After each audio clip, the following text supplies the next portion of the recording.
Firearms continue to be the primary weapon used in homicides, with national data from the past 5 years showing a steady increase in gun-related killings. While many assume that major cities in the Northeast or on the West Coast have the highest homicide rates, research suggests that areas with higher levels of gun ownership tend to experience significantly more homicides.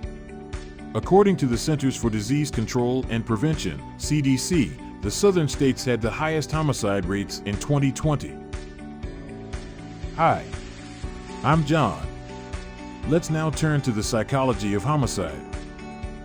Understanding the psychology behind criminal homicide is a complex challenge. There is no single profile or set of characteristics that can predict who might commit murder or manslaughter.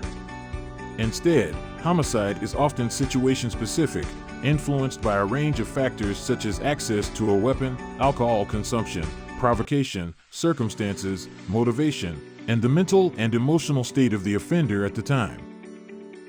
Criminal behavior is often categorized using typologies, which help identify patterns among offenders and provide insights for investigations and treatment. While there are many classification systems for violent criminals, such as serial killers, terrorists, and sex offenders, fewer exist for those who commit a single homicide. However, research has identified 4 main categories of homicide offenders. 1. General altercation homicide, the most common type, accounting for 45% of cases where a murder occurs following an argument or conflict. 2. Felony-related homicide, a killing that takes place during the commission of another crime, such as robbery or burglary. 3. Domestic violence-related homicide, a murder occurring within an intimate or familial relationship. 4. Accidental homicide, often linked to reckless behavior, such as fatal automobile accidents.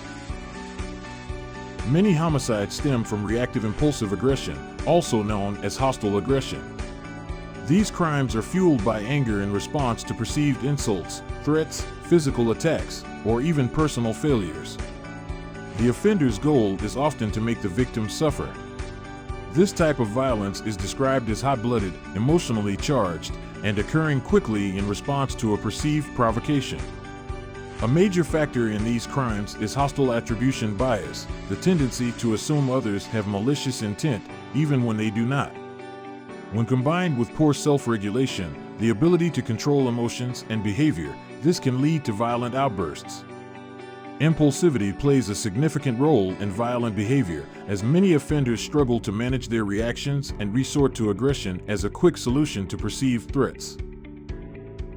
One of the most effective protective factors against violent behavior is learning self-regulation early in life. By the age of 2, children begin developing self-control, and by age 3, they start internalizing family values and expectations for behavior.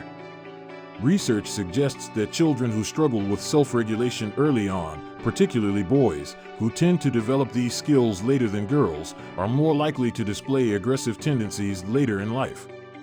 Unlike impulsive crimes, felony-related homicides involve instrumental-controlled aggression, violence committed with a clear purpose, such as obtaining money, possessions, or social status.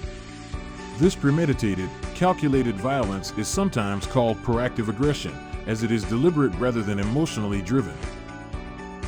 When examining juvenile homicide offenders, research has found that an overwhelming majority, 89% in one study, had experienced psychotic episodes, paranoia, or other mental health disorders. Additionally, many had severe educational struggles compared to nonviolent juveniles.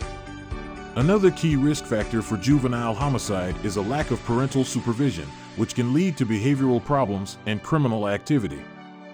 By understanding the psychological and developmental factors behind homicide, researchers and law enforcement can work toward better prevention strategies and interventions to reduce violent crime. There is a lot of important material in this section, so, as Mr. Reese warns, read your book.